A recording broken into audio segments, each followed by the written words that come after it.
Hello, j'espère que vous allez bien. On se retrouve dans un vlog tricot. Alors, petite intro sur un événement avec palais d'été pour fêter le nouvel an chinois. Donc voilà ce que vous avez pu voir. C'était chouette. C'était un dîner et en fait, donc il y avait plusieurs plats, 5-6 plats. Et en fait, chaque plat était accompagné d'un thé de chez Palais d'été. Et c'était hyper intéressant parce que on voit que le thé peut être une boisson encore plus quotidienne, etc. Moi, je suis très très grande amatrice de thé. Alors, non pas dans le sens, je suis pas une experte, je ne bois pas que des grands crus, etc., etc. Mais je ne peux pas me passer de thé. Voilà, si je n'avais pas de thé, je pense que il y aurait beaucoup moins de boissons dans ma journée en fait. J'arriverais pas à boire 2 litres d'eau alors que je peux boire 2 litres de thé sans souci. Voilà. Et donc c'est hyper intéressant parce que on voit que on peut accorder le thé au repas, etc. Et j'avais assisté aussi à un autre événement palais d'été. C'était dans une pâtisserie et en fait un chef pâtissier avait même créé des pâtisseries en fonction de certains thés palais d'été et du coup on mangeait à la pâtisserie et on pouvait boire le thé qui allait avec. Et ça s'accordait, mais justement parfaitement, c'était fait pour. C'est hyper intéressant. Moi, je ne bois absolument pas de vin, mais j'ai l'impression qu'il y a un côté un peu comme ça, où on va chercher à accorder le bon vin au bon plat, etc. Mais en fait, on peut faire la même chose avec le thé. Voilà, donc ça, c'était la petite intro. C'est un événement thé, donc je peux en parler en vlog lecture, je peux en parler en vlog tricot. Voilà, le thé peut accompagner tout à fait un moment lecture, peut accompagner tout à fait un moment tricot. De mon côté, vous le savez, je lis et je tricote en même temps. Et donc cette activité tricot-lecture est accompagnée de thé en permanence. Voilà, et au moment où je parle, j'ai un mug de thé à côté. Donc voilà, ça c'était pour la petite intro. Ensuite, je porte le gilet Miss Jap, qui est un gilet que j'ai créé. Voilà, qui est sorti l'année dernière, au mois de mars. Voilà, l'originalité elle est sur les manches. Donc c'est un gilet col en V. Et je l'avais tricoté avec les laines de Garance et compagnie. Voilà, c'est un gilet que j'aime bien. J'aime bien, j'aime beaucoup les couleurs. Et puis j'aime bien ce côté... gilet en col en V, j'en ai pas 50 000. Et puis j'aime bien le fait qu'il y ait une originalité sur les manches. Parce que c'est vrai que c'est pas... Alors maintenant que je ne crée plus de design, je pourrais tricoter un gilet sans rien sur les manches et tout, mais en créant un design, c'est quand même plus fun d'avoir quelque chose sur les manches, je trouve. Donc ça, c'est ce que je porte. Et puis, depuis le dernier vlog, j'ai tricoté plusieurs choses. Alors, je vous avais présenté un gros gilet avec, je crois que c'est le point de godron qui alterne des rangs de mailles envers et des rangs de mailles en droit. Et en fait, il me manque de la laine et je l'ai toujours pas commandé. J'ai tricoté un pull deux pulls en jacquard. J'ai tricoté un ou deux pulls en jacquard. Je suis obligée de demander de l'aide à Ravelry. C'est quoi ça? Alors, un pull en jacquard, un gros pull en jacquard, ça c'est sûr. Et un pull pas en jacquard, un pull uni. Oui, exact, un pull uni que j'ai pas encore bloqué, qui au final m'a l'air un peu petit. J'avoue que j'ai une grosse flemme ces derniers mois de faire des échantillons. Et donc au lieu de faire un échantillon comme ce que je faisais avant, un échantillon, alors je fais pas 10 cm par 10 cm, mais en largeur j'ai tendance à faire 15-20 cm. En hauteur j'ai tendance à faire 5 cm, 7 cm admettons, je faisais ça, donc 15-20 sur 7 cm. Je bloquais mon échantillon et ensuite je mesurais. Voilà, je m'attache un peu moins au nombre de rangs, mais plus au nombre de mailles. Et donc, le fait d'avoir pas mal de mailles sur mon aiguille me permet de bien mesurer. Enfin, je recommence mon explication. Quand je fais un échantillon, je sais que les bords de l'échantillon ne sont pas toujours tricotés exactement de la même façon que quand je tricote un pull ou un gilet sur des mailles du milieu. Voilà, les bords, je vais toujours peut-être un peu plus serré ou au contraire un petit peu moins. Et alors, quand on est dans un échantillon en rond, c'est pire parce qu'on a des fils qui pendouillent, etc. Donc voilà, les bords, ils sont jamais très propres. Donc, j'enlève 4, 5 mailles de chaque côté que je considère comme les bords et donc non mesurables parce que non représentatifs, voilà. Et donc par contre j'essaye au milieu d'avoir un bon nombre de mailles qui me permettent de mesurer mes 10 centimètres. Et donc mes 10 centimètres, pour savoir combien j'ai de mailles sur 10 centimètres, je vais essayer de décaler un petit peu selon les rangs et aussi selon les mailles pour être sûr que à chaque fois mon comptage tombe sur le même nombre, voilà. Mais bon, je faisais les choses bien puisque j'allais jusqu'à bloquer l'échantillon, etc. Ça, maintenant, j'ai un peu la flemme. Donc, je fais un peu le même principe, sauf qu'en fait, je laisse l'échantillon sur mon aiguille, je ne ferme pas mes mailles et je mesure comme ça. Et après, voilà. Et c'est quand même pas top top. Faudrait peut-être que j'arrête. Parce que c'est pas... Je me suis déjà plantée en fait. Et quand on se plante d'une ou deux mailles, mais qu'on est sur un échantillon de 15-16 mailles, la différence elle est énorme. Et donc là j'ai tricoté un pull. Il me paraissait globalement serré et quand je l'ai essayé, alors que je le voulais un peu large. Donc je me dis, en fonction de mon échantillon, et puis en fonction des tailles, je vais choisir cette taille-là, comme ça j'aurai un pull un petit peu large. Puis j'avance, puis je le trouve pas très large, je le trouve un petit peu serré. Donc je l'essaye, et ouais, c'est vrai qu'il est un petit peu serré.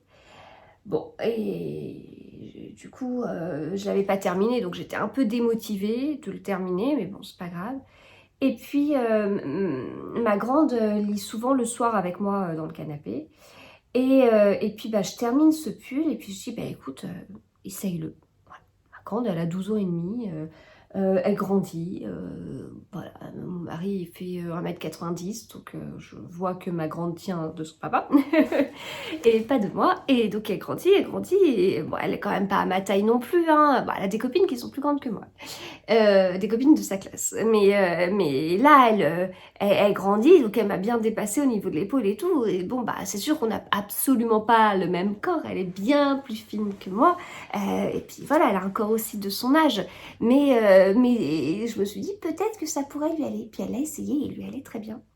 Donc je vais le bloquer, je vais voir si au blocage il s'élargit énormément, je dirais ah, je vais peut-être le garder, ce qui serait un peu surprenant parce que c'est un pull qui a un fil de mohair dedans.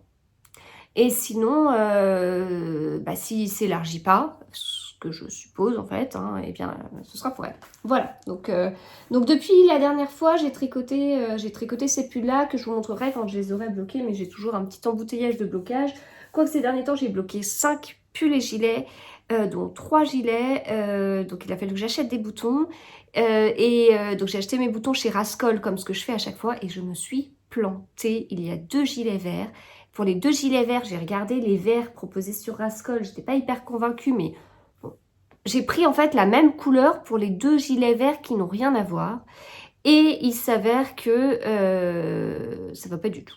Voilà, ça va pas du tout. Je vais vous montrer, c'est une catastrophe. Je n'ai pas souvenir de m'être autant plantée de cette façon-là sur un achat de boutons. Alors après, je pense que dans le monde du tricot, enfin quoique ça fait quand même un petit paquet d'années que je suis dans le monde du tricot, puisque j'ai commencé cette chaîne il y a 7 ans et je parlais de tricot, mais bon, on m'a jamais dit ah faut aller dans une mercerie ni rien, alors que dans le monde de la lecture, c'est vrai qu'on dit tout de suite faut aller dans une librairie. Donc bon, moi personnellement, j'ai pas une mercerie juste à côté de chez moi, pas du tout, pas du tout, pas du tout. Et alors j'en ai une qui est assez loin, enfin voilà, donc il faut avoir le temps d'y aller, ou alors on prend le temps d'y aller au détriment d'autres choses, donc ce qui est toujours assez rageant, mais il y a tellement peu de boutons, il y a tellement peu de boutons. Donc, alors ce gilet, c'est un gilet que j'ai tricoté il y a longtemps, j'ai tricoté au bord de la piscine cet été, et j'ai mis du temps avant de le bloquer. C'est le gilet Camé d'Émilie Louis, que j'ai commencé le 15 juillet et que j'ai terminé le 1er août.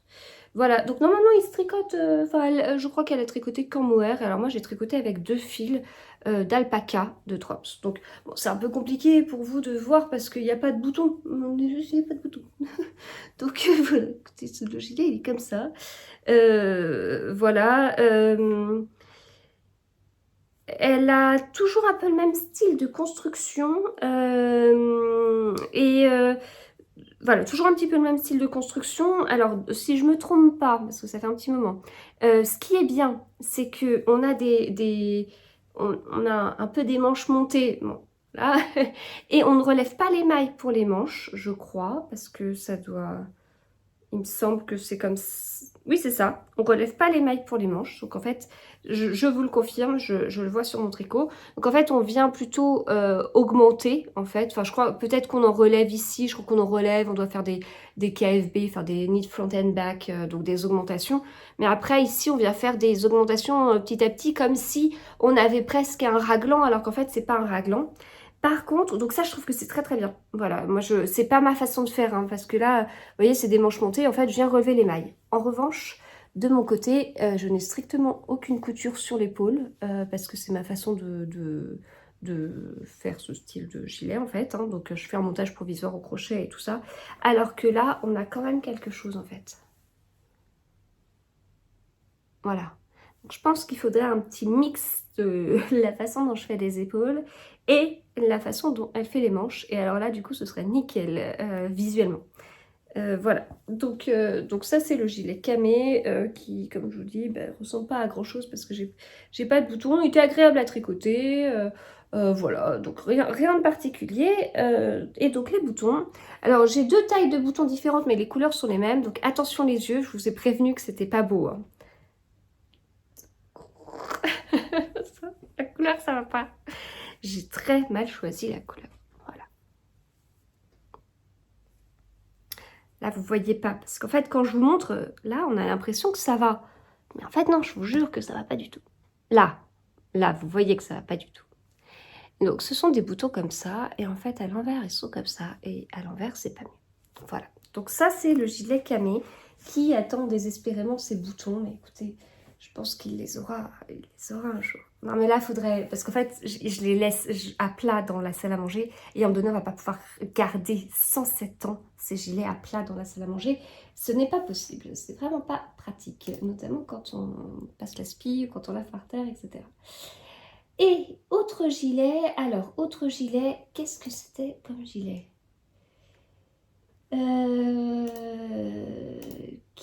De quel gilet il s'agit? J'ai tellement du retard dans le blocage de mes gilets que c'est compliqué de retrouver. Est-ce que c'était celui-ci, le Mella Cardigan? Mais oui, c'est ça. Donc ce gilet, c'est le Mella Cardigan de, alors attendez, Christina Kerber-Rice. Et voilà. Alors là, je l'ai tricoté avec un fil de bébé mérino de Drops et un fil de Kid Silk de Drops. J'étais en manque de laine. C'est pas habituel chez moi parce que c'est vrai qu'avec la taille que je fais, alors certes, j'ai pas toujours eu le même poids depuis que vous me connaissez. Je varie un petit peu selon les saisons, mais globalement, je fais toujours à peu près, enfin, j'utilise toujours à peu près la même quantité de laine. Et du coup, je sais la quantité dont j'ai besoin. Enfin, voilà. Donc, je me trompe rarement sur ça. Sauf que, bon, bah là, c'est vrai que j'ai fait un gros gilet, celui dont je vous parle, avec le point de gaudron, machin truc, là. Donc voilà. Donc, celui-là, ouais, je me suis plantée, mais parce que c'est vrai qu'il utilise quand même beaucoup de fils. Et puis, celui-ci, je me suis plantée, ce qui est quand même assez surprenant. Et en fait, les manches, elles sont très très longues. J'ai horreur de retoucher un tricot une fois qu'il est terminé. C'est-à-dire qu'une fois que c'est terminé, une fois que j'ai fini, après derrière, j'y retouche pas. Voilà. Donc il doit passer au blocage, ce qui est toujours long avec moi depuis que je design. Le blocage est très long parce que je prenais l'habitude de le bloquer au tout dernier moment pour avoir des photos qui aillent avec la saison où le pull ou le gilet allait sortir. Et comme quand je faisais un pull ou un gilet, après il passait en phase de test pendant des semaines, derrière, mon pull ou mon gilet attendait pendant des semaines. Et en fait, avant de designer, le pull ou le gilet, il était fini dans la semaine, le week-end suivant, enfin 2, 3 ou 5 jours après, il était au blocage en fait. Donc voilà, et j'ai perdu cette habitude, il faudrait que je la reprenne vraiment. C'est très désagréable d'avoir autant de retard. Et parce que du coup, j'ai plus ce côté, j'ai perdu le côté festif d'avoir terminé un pull ou un gilet. Normalement, on a terminé un pull ou un gilet, on est content. Et donc, on n'a qu'une seule hâte, c'est de le porter. Et en fait, quand moi, je le mets comme ça en attente et que je stocke, en fait, je ne le porte pas. Donc, c'est vraiment dommage. Voilà, tout ça pour vous dire que ce pull a des manches qui sont vraiment trop longues. Je pourrais prendre le temps de les détricoter, et en fait j'ai horreur de ça, horreur de ça, horreur de ça. Donc il faut que je vois. Soit je me dis, allez, je fais ça, voilà. Soit bah, je prendrai quand même mon courage à deux. Donc, bah, de la même façon, vous n'allez pas voir grand chose parce que c'est vrai qu'un gilet sans bouton, ça se tient pas trop. Alors, la Baby Merino de Drops, j'en avais pas des très bons souvenirs. C'est un fil qui est assez élastique.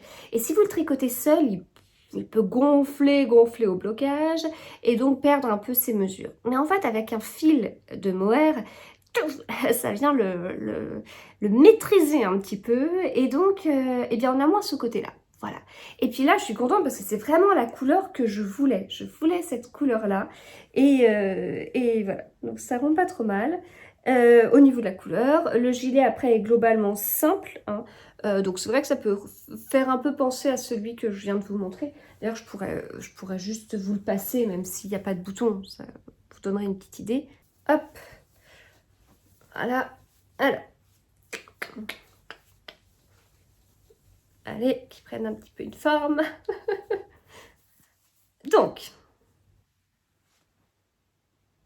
voilà. Alors j'ai pas un pantalon très très joli, mais on va faire comme si, donc voilà. Du coup, on imagine, il sera comme ça, etc. Alors, bon, déjà, les manches, elles sont trop longues, donc ça, vous le voyez. Donc, effectivement, je peux, derrière, eh bien, m'amuser à faire un truc comme ça. Voilà, si vraiment j'ai la flemme de refaire mes manches. Le seul truc, c'est que ce sera peut-être pénible à porter et à voir. Et donc, du coup, originalité, puisque on a, vous voyez ici, sur l'épaule, on a cette maille. Et là, donc c'est vrai que cette maille, elle est très belle en fait. Et puis on a un petit semblant de d'épaulette. Et voilà, et donc là en fait c'est augmenté un peu comme le gilet d'Atelier Émilie comme je vous montrais. C'est augmenté au fur et à mesure. Donc mis à part cette histoire de manches trop longues, je trouve qu'en fait ce gilet a un côté très chic, beaucoup plus que beaucoup plus que l'impression que j'avais en fait en regardant le modèle sur Ravelry. Et donc bah, j'avais pris exactement les mêmes boutons pensant que ça irait. Et horreur, ça ne va pas du tout. Mais alors pas du tout, pas du tout. Je veux dire, c'est aussi choquant avec l'un qu'avec l'autre, donc il va falloir que je trouve une solution. Voilà. Donc, en tout cas, sur le gilet, voilà, sur le gilet, bah, il est plutôt pas mal. Il est plutôt pas mal, et comme il a un côté plus chic que ce que je pensais, je trouve peut-être que la couleur convient pas totalement. On l'imaginerait presque en blanc écru, avec un petit côté assez... ou même en noir, hein, enfin pour un côté très classe, voilà. Donc, mais bon, je suis pas prête de le porter, donc il faut que je me rachète des boutons. Et puis là, le pli que je viens de faire, écoutez, pour l'instant ça passe. Faut voir à la longue. Si au fur et à mesure de la journée, ça se détend et ça devient comme ça, c'est que vraiment, faut faire quelque chose, quoi. Mais bon, je comprends pourquoi il me manquait de la laine. Bah oui, les manches, elles sont trop longues. Voilà, bon, écoutez, je vous retrouve plus tard pour vous dire ce que je tricote en ce moment, qui va faire un total lien avec la vidéo précédente. Indice. À tout à l'heure.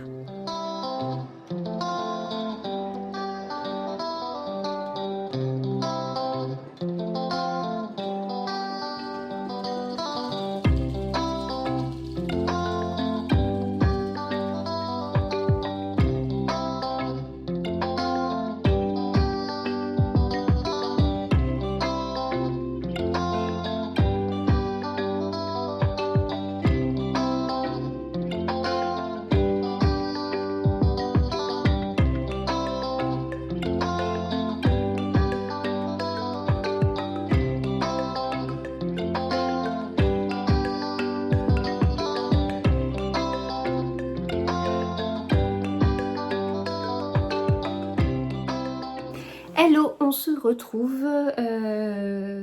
Je vais vous parler de chaussettes du coup. Ouais, mon indice d'hier n'était pas dingue. Je devinais facilement. Et donc entre ce que j'ai enregistré hier et ce que j'ai enregistré aujourd'hui, je vous ai mis des petits inserts d'une visite à Paris ce week-end.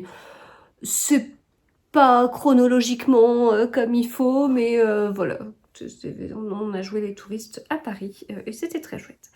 Alors, je porte le pull Winona de Nadia Crétin des Chênes que j'ai tricoté en alpaca de Drops avec de la kit silk. De Drops aussi, voilà. Donc, toute l'originalité est dans la manche. Sinon, eh bien, écoutez, c'est un pull raglan tout simple. Voilà, mais c'est vrai que cette manche elle est trop belle. Et celle-ci aussi. Non mais le point il est trop beau je trouve. J'aime bien ce style de torsade. Euh, si on peut avoir le focus sur la torsade. J'essaie, ouais voilà. J'aime beaucoup ce style de torsade en fait. C'est assez original je trouve. Voilà. Donc, je tricote des chaussettes. Donc, la dernière fois, je vous ai dit que j'étais vraiment pas une tricoteuse de chaussettes.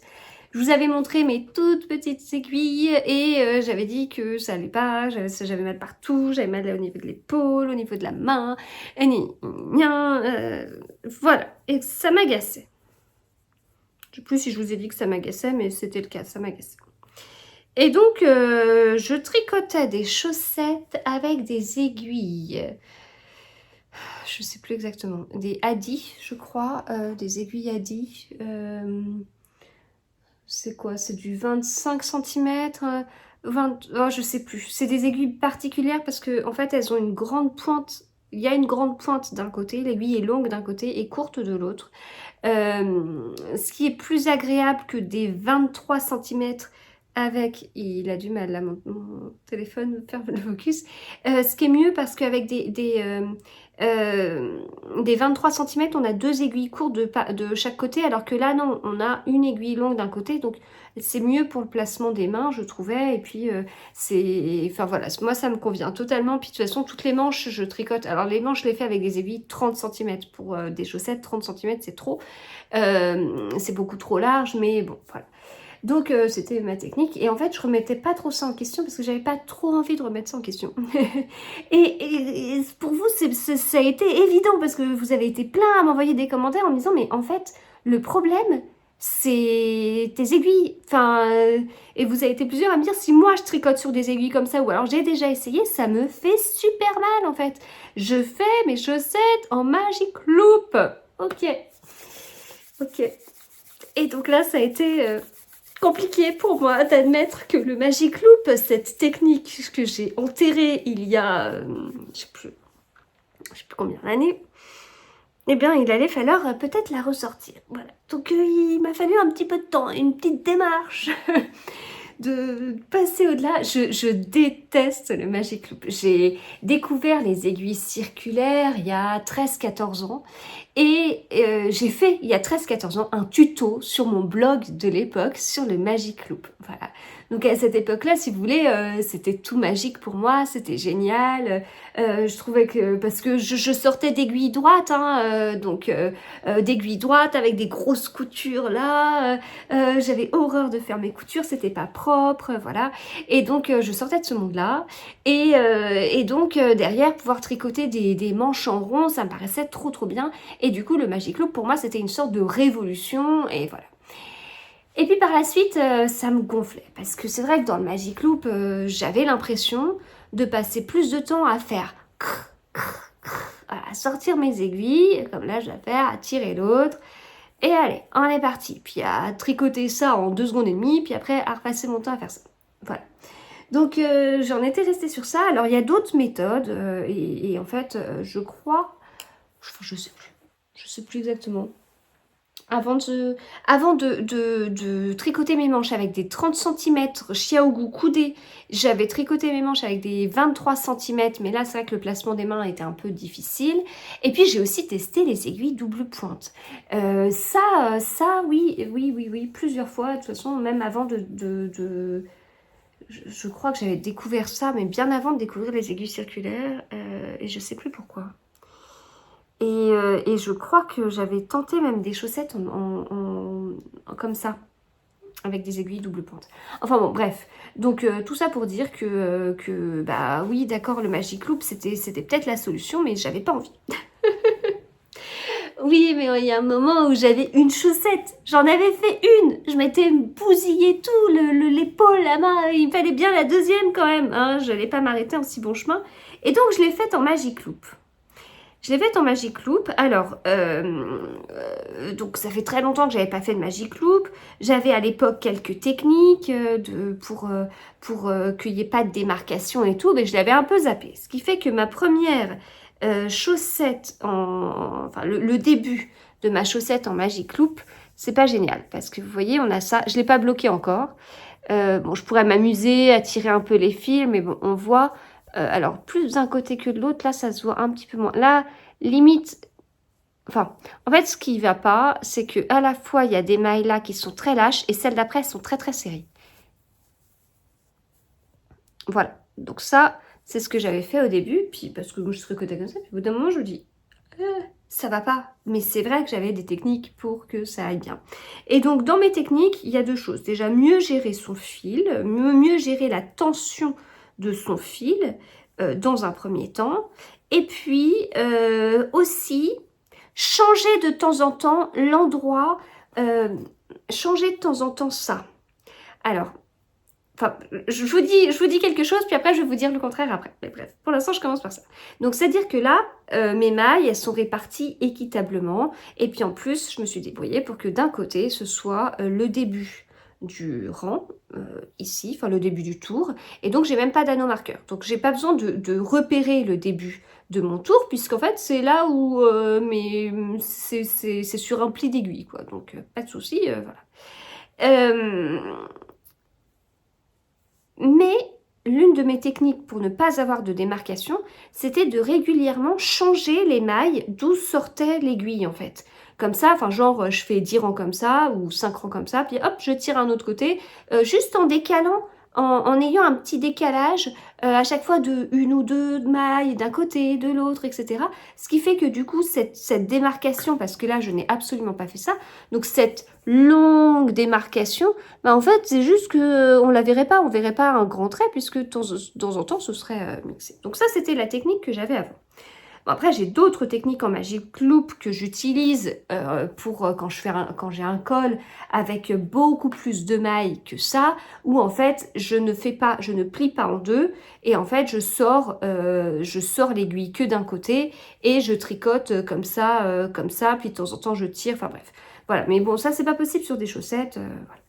Et donc voilà, donc j'avais oublié cette technique et puis ensuite bah, j'ai refait attention et donc je me retrouve avec, encore une fois ces chaussettes ne sont pas bloquées, mais du coup si on regarde, je sais pas là, sur là où c'est censé être à peu près la démarcation, bah vous voyez c'est bien au niveau tension quoi, enfin donc il n'y a pas de souci. Donc là j'ai plus fait attention et globalement je trouve que ça va. Ici, je me suis dit, ouais, mais quand même. Ouais, mais quand même, j'ai pas envie de mettre d'anneau marqueur. Ouais, mais quand même, ce serait bien que j'arrive à faire un petit peu mieux les choses. Et puis, j'ai commencé à tricoter sans trop me poser de questions non plus. Enfin, j'ai essayé de gérer ma tension comme je pouvais. Et voilà. Et en fait, là, bah... Alors, il y a un petit manque de régularité parce que je vous avoue que c'était une laine qui, au début, avait déjà été tricotée. Donc, en fait, elle est ressortie toute... tournicotée, toute frisée et donc c'est plus à partir de là où la laine n'était pas comme ça. Mais voilà, en fait, j'ai pas de démarcation. Normalement, si j'en avais une, ce serait sur toute cette ligne-là. Et là, j'en ai pas, en fait. J'ai mieux géré le truc. J'ai mieux géré la tension. Donc voilà, après, j'imagine c'est aussi une histoire d'habitude. Et voilà. Donc, en fait, avant de passer en Magic Loop. Comme je vous disais, j'avais l'impression de passer mon temps à tirer le fil, etc.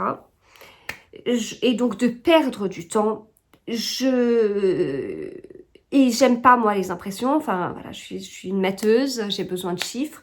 Donc, je peux avoir... Enfin, là, clairement, ok, il allait falloir que je passe au Magic Loop.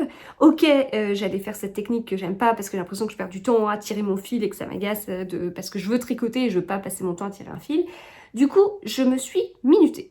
Voilà, comme ça au moins les choses étaient très claires, je me suis minutée, j'ai pris mes petites aiguilles Yadi avec la longue tige et la tige plus courte d'un côté, j'ai pris ma grande aiguille circulaire pour faire mon Magic Loop, et donc j'ai comparé de tricoter en rond sur mon aiguille et avec ma longue aiguille en Magic Loop. Bon. Oui, c'est vrai que le Magic Loop est plus long, mais pas tant que ça. En fait, je m'attendais à une différence beaucoup plus importante que ça. Et autre chose, quand je tricote en rond avec le petit diamètre, c'est pas très fluide en fait. C'est pas très fluide. Mon jersey, il est pas aussi fluide que là où en fait, oui, d'accord, qu'est-ce que je veux dire, je dois tirer mon fil, etc. Mais alors là, ensuite, quel plaisir de tricoter mon rang comme ça en méthode continentale, parce que c'est la façon dont je tricote. Alors, il y a juste les 2 premières mailles que je tricote pas en méthode continentale pour mieux gérer ma tension. Mais ensuite, je tricote, et là, c'est tellement fluide. En plus, je sors de tricot avec de la grosse laine, et là, je tricote de la laine toute fine sur des aiguilles toutes fines. Et en fait, c'est trop agréable, c'est trop agréable. Donc, en fait, ce moment est trop bien. Et bien mieux que quand je tricote avec mes aiguilles toutes fines. Donc, au final... je trouve que le moment de tirer l'aiguille et tout est globalement pénible, mais quand je tricote, c'est beaucoup plus agréable que quand je tricote là, où du coup, il n'y a pas de face que j'aime pas, mais c'est pas d'une fluidité incroyable. Alors après, j'ai pas contrôlé, c'est fort possible que ma tension soit différente en Magic Loop et avec mes petites aiguilles à là. Mais bon, comme je dis, j'ai pas contrôlé. Et puis, bah, en fait, la base du problème, c'était les douleurs.